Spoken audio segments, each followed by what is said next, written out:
ওই দেখো ওই যে মর্নিংটা দাও, ওই যে মর্নিংটা দাও, বলো গুড মর্নিং, বলো গুড মর্নিং, বলো বলো।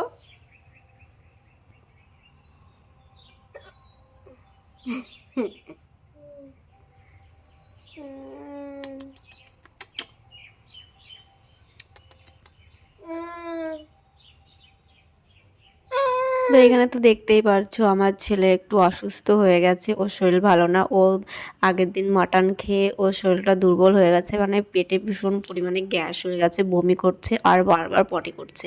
আর এইখানে দেখো আমার পুচকু মাকে দুধ খাওয়ানো হচ্ছে, ওর মা দুধ খাওয়াচ্ছে আর ও বসে বসে কার্টুন, শুয়ে শুয়ে কার্টুন দেখছে। আর এইখানে দেখো আগের দিনের সে তরকারি মাছের ঝোল ছিল, যেহেতু মাটন এনেছিল আর মাটনের পরে মাছও ছিল, তার জন্য মাছটা কেউ খায়নি, আমি ফ্রিজে তুলে রেখেছিলাম। তারপরের দিন সকালবেলা আবার সেটা আমি গরম করে সবাইকে খেতে দিচ্ছি। আর এইখানে দেখো আমি বাসনগুলো মেজে নিচ্ছি, আর শুধু ছেলে বারবার ডাকছে ওমা ওমা, কারণ ওর শরীরটা একটু দুর্বল তো তার জন্য। আর আমি দেখো ভিডিও এডিট করতে বসে তোমরা হয়তো শুনতে পেরেছো যে টিকটিকিতে ডাকছে, কারণ আমি সন্ধ্যার সময় ভিডিওটা এডিট করছি। আর এখানে থালা বাসনগুলো মাজা হয়ে যাচ্ছে আমার।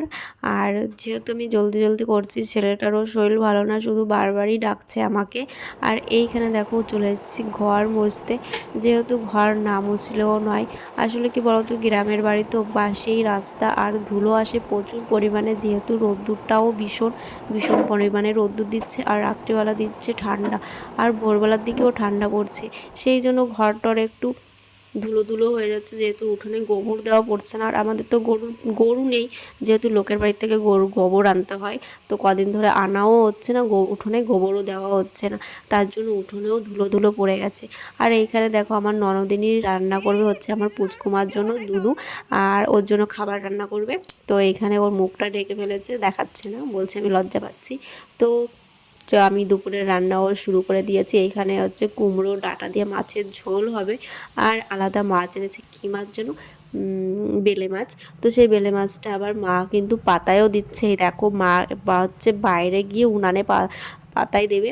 গ্যাসে দিলে কি হয় বলো তো, গ্যাসে ভালো হয় না, আর উনুনে দিলে চারিপাশটায় আগুনের তাপটা পড়ে আর সুন্দর খেতেও লাগে, আর ভালো ভালো খুব ভালো সুন্দর ভাজাও হয়।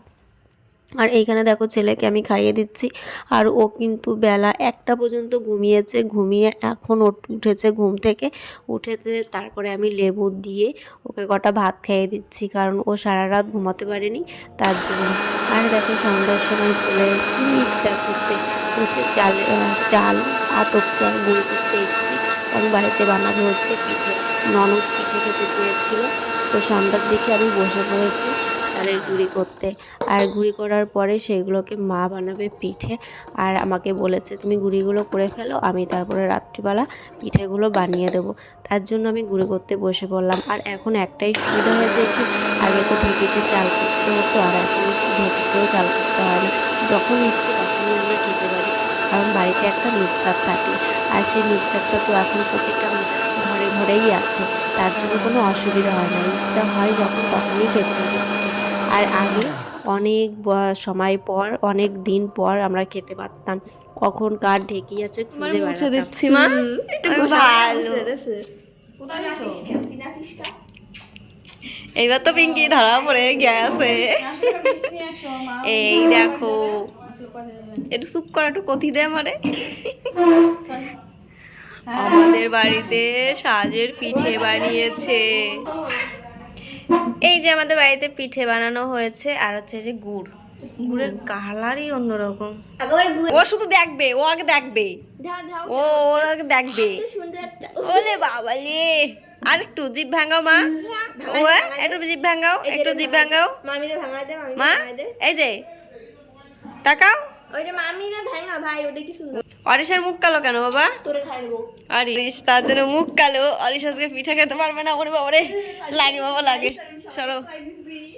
এই যে আমার শাশুড়ি মা পিঠে বানাচ্ছে, আর বলছে বানাই কে, নাম হয় কার। তা আমি কিন্তু বানাতে পারি না, না খাতেও পারি। এই যে মা পিঠে বানাচ্ছে, না আমি নাম কামাই শুধু, তুমি বানাচ্ছ।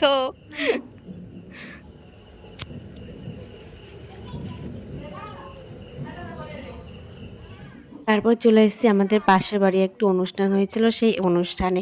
তো চলো, ভিডিওটা যদি ভালো লাগে like comment share and subscribe করে দিও। যারা ফেসবুক থেকে দেখছো তারা ফলো করে নিও। আর সবাই ভালো থেকো, সুস্থ থেকো, আর সবাই সবার পাশে থেকো। তো চলো, বাই, টাটা, সবাই ভালো থেকো। আর অপেক্ষা করো নেক্সট ভিডিওর জন্য। টাটা।